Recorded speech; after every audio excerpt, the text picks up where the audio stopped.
करेले और गोश्त का सालन तो आप लोगों ने बहुत दफ़ा खाया होगा, लेकिन इस रेसिपी को जब आप अपने घर में ट्राई करेंगे तो सबको ये सालन बहुत मज़े का लगेगा और सब उंगलियां चाटने पर मजबूर हो जाएंगे। रहमानिर्रहीम, welcome back to my channel kitchen with Jaisha. उम्मीद करती हूँ आप सब ठीक होंगे, हंसते मुस्कुराते होंगे। आज हम बना रहे हैं करेले और गोश्त का सालन। बगैर टाइम वेस्ट किए हम इस रेसिपी को बनाना स्टार्ट करते हैं। हमें चाहिए एक प्रेशर कुकर। अब हम इसमें ऐड करेंगे गोश्त। मैंने कुछ हड्डी वाला लिया, कुछ हड्डी के बगैर। ये बड़ा गोश्त है, आप चाहें तो ये रेसिपी छोटे गोश्त में भी आप ट्राई कर सकते हैं।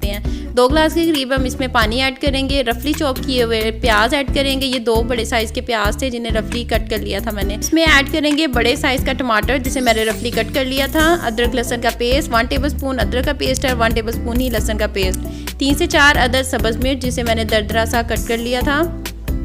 अब हम इसके करेंगे अच्छी तरह से मिक्स करने के बाद अब हम इसमें ऐड करेंगे हल्दी 1 टीस्पून, 1 टीस्पून सुरख मिर्च, 1 टीस्पून दादर मिर्च, 1 टीस्पून इसमें ऐड करेंगे नमक। 1 टीस्पून नमक मैंने इसलिए ऐड किया क्योंकि करेलों को भी नमक लगा के हम रख देते हैं, और जब हम करेलों को गोश्त के अंदर ऐड करेंगे तो उस स्टेज पे आप इसको चख सकते हैं। अगर नमक कम हुआ तो आप ऐड कर सकते हैं। अब हम करेंगे प्रेशर कुकर को बंद और इसको वेट लगाएंगे तकरीबन 20 से 25 मिनट के लिए। 20 से 25 मिनट के बाद हम इसको ओपन करेंगे। प्रेशर कुकर को करते हैं ओपन। माशाल्लाह से देखें पानी बिल्कुल ड्राई हो चुका है। अब हम इसको निकालेंगे एक खूबसूरत से पैन में।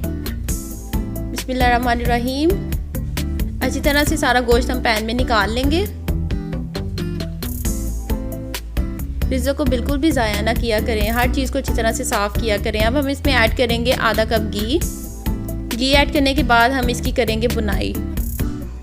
2 से 3 मिनट बुनाई करने के बाद हम इसमें ऐड करेंगे 1 टीस्पून ज़ीरा, 1 टीस्पून सूखा धनिया, 1 टीस्पून काली मिर्च और 1 बड़ी इलायची, 3 अदद छोटी इलायची, दालचीनी के टुकड़े 2 अदद। इसको करेंगे अब हम अच्छी तरह से मिक्स। सूखा धनिया और ज़ीरा मैंने तवे के ऊपर अच्छी तरह से रोस्ट करके पीस लिया था। और आप भी जब अपने घर में सालन बनाए, कोई भी सालन बनाए, उसमें ज़ीरा और सूखा धनिया रोस्ट करके फिर पीस के ऐड कीजिएगा और यकीन करें खाने में बहुत ही मज़े की खुशबू और टेस्ट आता है।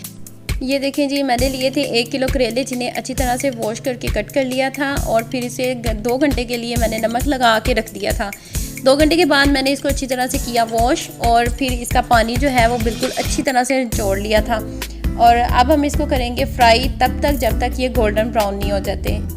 मीडियम फ्लेम पे हम इसको फ्राई कर रहे हैं, फ्राई करते हैं तब तक जब तक गोल्डन ब्राउन नहीं हो जाते। माशाल्लाह से देखें गोल्डन ब्राउन हो चुके हैं। अब हम इसको निकालेंगे एक खूबसूरत से बोल में, हम करते हैं इसको ट्रांसफ़र।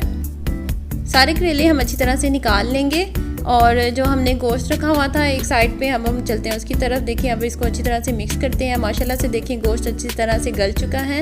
अब हम इसमें ऐड करेंगे करेले। बिस्मिल्लाहिर्रहमानिर्रहीम।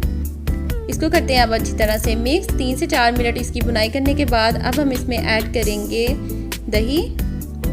अच्छी तरह से दही को फेंट लेंगे। बिस्मिल्लाहिर्रहमानिर्रहीम। दही को ऐड किया, अच्छी तरह से इसको साफ़ कर लेंगे बर्तन को और इसकी करेंगे अच्छे से बुनाई। अब हम इसको लगा देंगे दम पे।